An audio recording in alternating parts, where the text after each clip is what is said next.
بسم اللہ الرحمن الرحیم. ناظرین کرام السلام علیکم. آج ہم چھٹی anniversary 6th anniversary of operation Swift retort منا رہے ہیں. اللہ کا شکر ادا کرتے ہیں کہ اللہ تعالیٰ نے پاکستان کو، پاکستان آرم فورسز کو اور پاک فضائیہ کو سرخرو فرمایا. شکر الحمدللہ. لیکن آج میں اس اہم موقع پہ آپ سے اس آپریشن کے سلسلے میں وہ باتیں کرنے جا رہا ہوں جو شاید آج سے پہلے کسی مبصر، کسی محقق اور کسی تجزیہ نگار نے نہیں کی. چند ایسے حقائق سے پردہ اٹھانے جا رہا ہوں جنہیں سن کے آپ کو خوشی ہوگی. جی ہاں، یہ واقعہ کوئی معمولی نہیں تھا. یعنی آپریشن سوئفٹ ریٹارٹ یا 26-27 فروری 2019 کے واقعات انتہائی غیر معمولی تھے.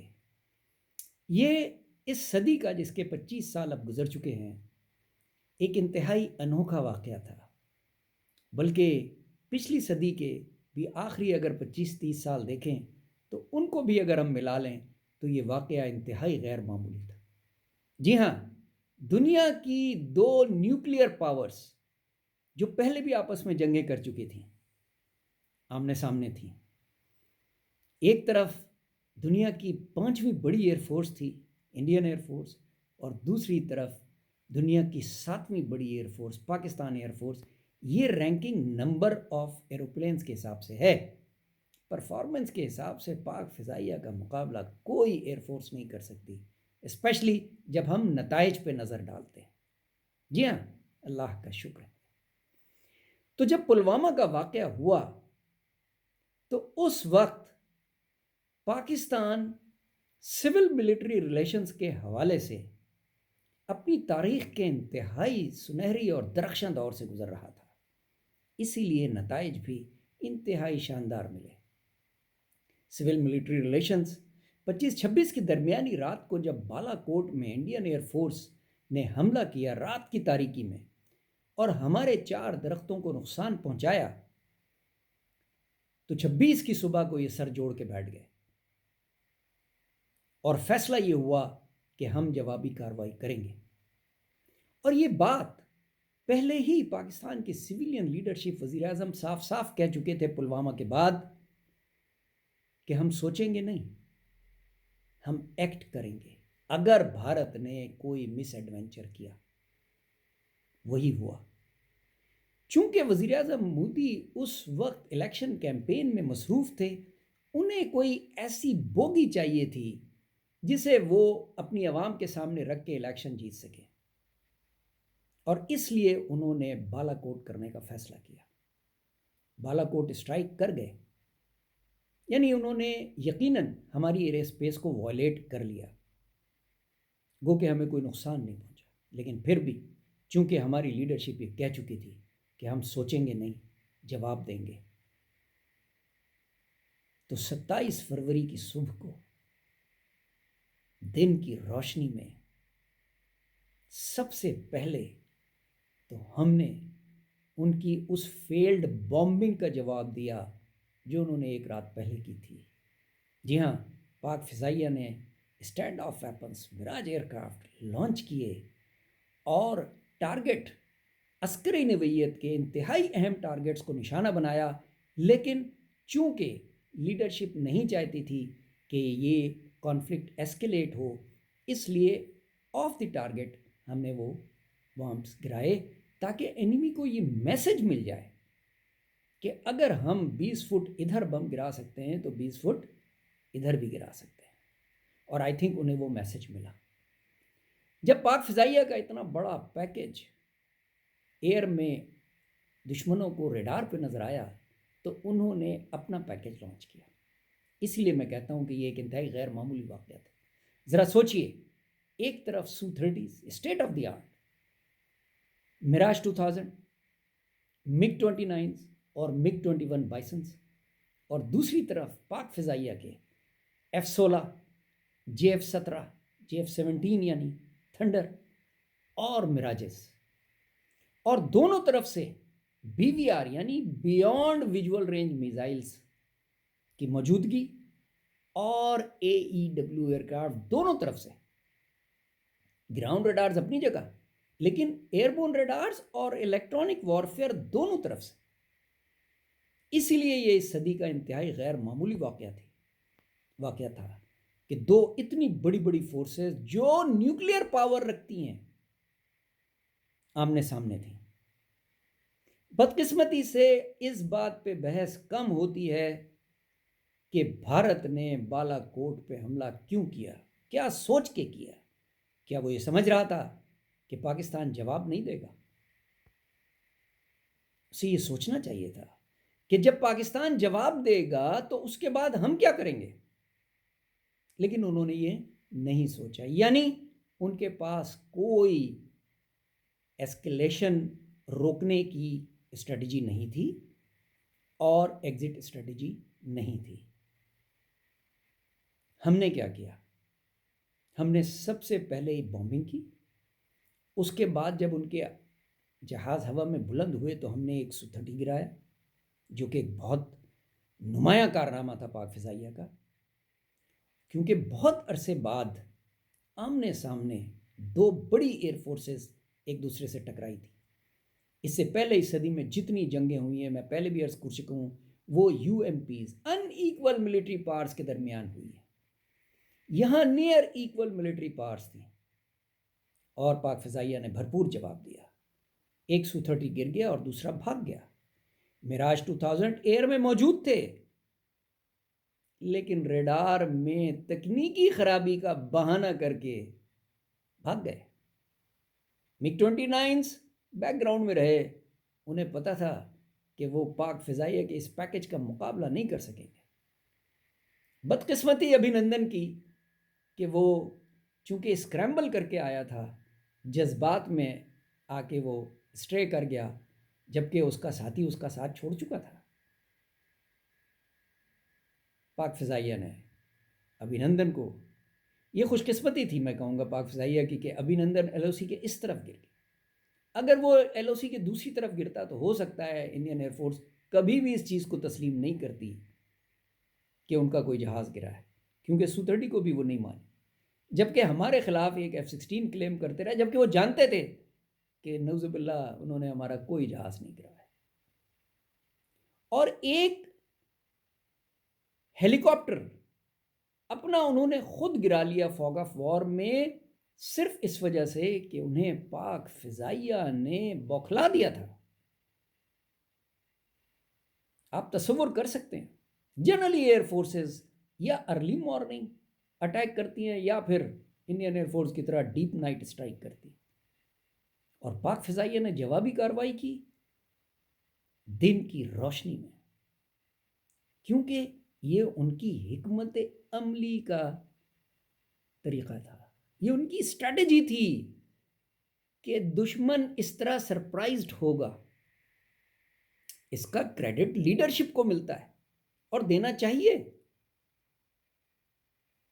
کہاں تھی انڈین لیڈرشپ اس وقت جس نے یہ نہیں اینٹسپیٹ کیا کہ پاک فضائیہ جواب میں کیا کارروائی کرے گی؟ اور میں کیوں پاک فضائیہ کی لیڈرشپ کو کریڈٹ دے رہا ہوں؟ کیونکہ انہوں نے کمپلیٹ سرپرائز اچیو کیا، اور انڈین جہاز جو ایئر میں اس پیکج کا مقابلہ کرنے کے لیے آئے وہ تیار نہیں تھے. اس لیے نہ صرف 2 جہاز گرے بلکہ 8 سے 10 جہاز فیلڈ چھوڑ کے چلے گئے. اس لیے میں عرض کر رہا ہوں کہ یہ ایک انتہائی غیر معمولی واقعہ تھا. اس میں پاک فضائیہ نے نہ صرف اپنی لاج رکھی، پورے قوم کو سرخرو کیا. اب میں آپ کو سیکوینس میں بتاتا ہوں کہ اس کا کریڈٹ کس کو جاتا ہے. سب سے پہلے اللہ کا شکر ادا کریں، اس کے بعد آپ کی سول ملٹری قیادت اس وقت کی جس نے یہ فیصلہ کیا کہ ہمیں جوابی کارروائی ضرور کرنی ہے. اس کے بعد پوری ملٹری قیادت، آرمی، نیوی، ایئر فورس، اور پھر چونکہ فرنٹ فیس اس وقت پاک فضائیہ تھی، اس لیے پاک فضائیہ کو آپ کو کریڈٹ دینا پڑے. یہ ایک سنہری باب ہے پاکستان کی عسکری تاریخ کی اور فضائیہ کا. حکمت عملی الحمدللہ شاندار. ہر فوج کے پاس پلانز موجود ہوتے ہیں، لیکن ایوالونگ سچویشن کو ریڈ کر کے اس کے مطابق کورسپونڈنگ جواب دینا، کیونکہ دو نیوکلیئر پاورز ایک دوسرے کے سامنے ہیں، سیاسی قیادت ایسکلیشن نہیں چاہتی.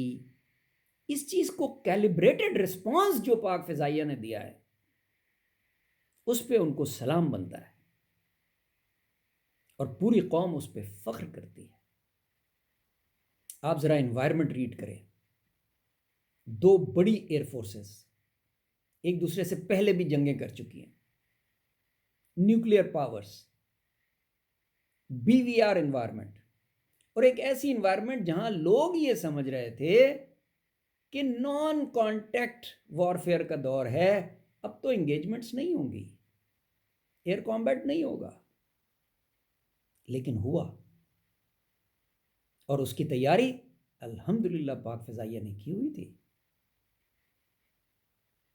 سو beyond visual range environment, state of the art equipment دونوں طرف سے، الیکٹرانک وارفیئر، جیمنگ، اسپوفنگ، ہر طرف سے، دونوں طرف سے.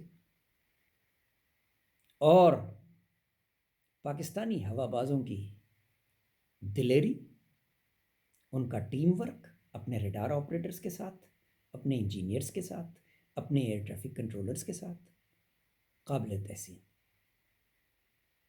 اسی طرح لیڈرشپ جو اس وقت اسکرینز پہ تھی، پل پل کو مانیٹر کر رہی تھی کہ ہم نے کس وقت کیا جواب دینا ہے اور کتنا جواب دینا ہے. ابھینندن کو کیپچر کرنے کے بعد پاکستان کی ملٹری نے انتہائی سوبر انداز میں ان کو ان کے ملک واپس بھیجا. اس وقت ہماری آئی ایس پی آر کا کردار دشمن نے بھی سراہا کہ کس طرح ہم نے قوم کو اطلاع دی کہ کیا ہو رہا ہے بارڈر پہ، کس طرح ہم نے دنیا کو بتایا. انڈیا نے کلیم کرنے کی کوشش کی کہ بالا کوٹ میں انہوں نے ٹیرر ٹھکانے تباہ کیے. ہماری آئی ایس پی آر تمام ملٹری اٹاشیز اور تمام تجزیہ نگاروں اور جرنلسٹ کو لے کے اس علاقے میں گئی اور انہیں دکھایا کہ بھائی یہاں کوئی ایسا کیمپ نہیں تھا جو تباہ ہوا ہے، اور یہ چار ہمارے درخت تباہ ہوئے ہیں جس کا ہمیں افسوس ہے، انوائرمنٹل ڈیگریڈیشن کا ہمیں افسوس ہے. اس لیے میں کہتا ہوں کہ یہ ایک غیر معمولی واقعہ تھا. اس میں سے بہت سی باتیں اتنے عرصے کے دوران نہیں ہوئیں. 6 سال کے دوران میں نے آج کوشش کی ہے کہ سیاہ و سباق کے مطابق آپ کو تمام واقعات سے. آج بھی میرا مودی سرکار سے یہی سوال ہے، کیونکہ ان کے ہاں تو گورنمنٹ تبدیل نہیں ہوئی، وہی گورنمنٹ ہے. ہمارے ہاں بے شک اس وقت وہ گورنمنٹ نہیں جو 2019 میں تھی، لیکن ان کے ہاں تو وہ گورنمنٹ ہے. ان سے سوال بنتا ہے. انڈینز کو چاہیے کہ ان سے سوال کریں کہ آپ نے کیا سوچ کے بالا کوٹ پہ حملہ کیا تھا. کیا آپ سمجھ رہے تھے کہ پاکستان کی طرف سے جواب نہیں آئے گا، یا اگر جواب آئے گا تو آپ اس کو دبا لیں گے؟ پاکستان نے ایک بار پھر یہ واضح کیا کہ اگر کوئی مس ایڈونچر ہمارے خلاف ہوتا ہے ہم خود جنگ نہیں شروع کریں گے. We are a peaceful country.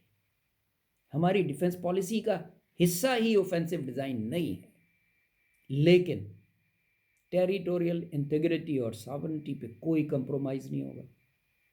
جو بھی رسپانس ہوگا ایئر فورس اس کو لیڈ کرے گی، بیکاز ماڈرن وار فیئرز میں تمام ملکوں کی ایئر فورسز ہی انیشلی جواب دیتی ہیں. آرمی نیوی تیار ہے اور آئندہ بھی. اور یہی وجہ ہے یہ پاک فضائیہ کی جوابی کارروائی ہی تھی جس کی وجہ سے آج تک 6 سال گزرنے کے بعد بھی بالا کوٹ 2 نہیں ہوا. میں نے اس مارکے کو ایریل بیٹل آف بالا کوٹ دیا ہے.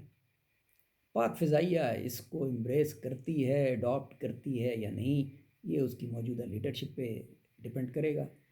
لیکن میں بحیثیت ایک ریٹائرڈ فائٹر پائلٹ اور تجزیہ نگار کے سمجھتا ہوں کہ پاکستان کو، پاکستان کی ملٹری کو اور پھر پاکستان کی فضائیہ کو ان ایونٹس کو اپنے ملک کی عوام اور اپنے نوجوانوں میں بھرپور روشنائی دینی چاہیے۔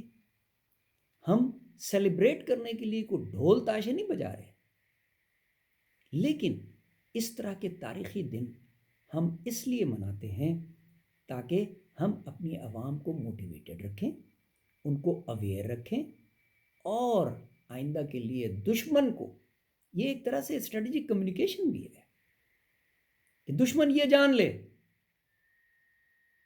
کہ وہ ہمیں ڈرا نہیں سمجھتا، ڈرا نہیں سکتا، دھمکا نہیں سکتا، اور ہمیں نعوذ باللہ زیر نہیں کر سکتا انشاءاللہ۔ اقبال کا شاہین جب تک زندہ ہے اور اللہ کا کرم جب تک ہم پہ ہے، ہمیں کوئی نہیں مٹا سکتا انشاءاللہ۔ پاکستان زندہ باد۔ اللہ حافظ۔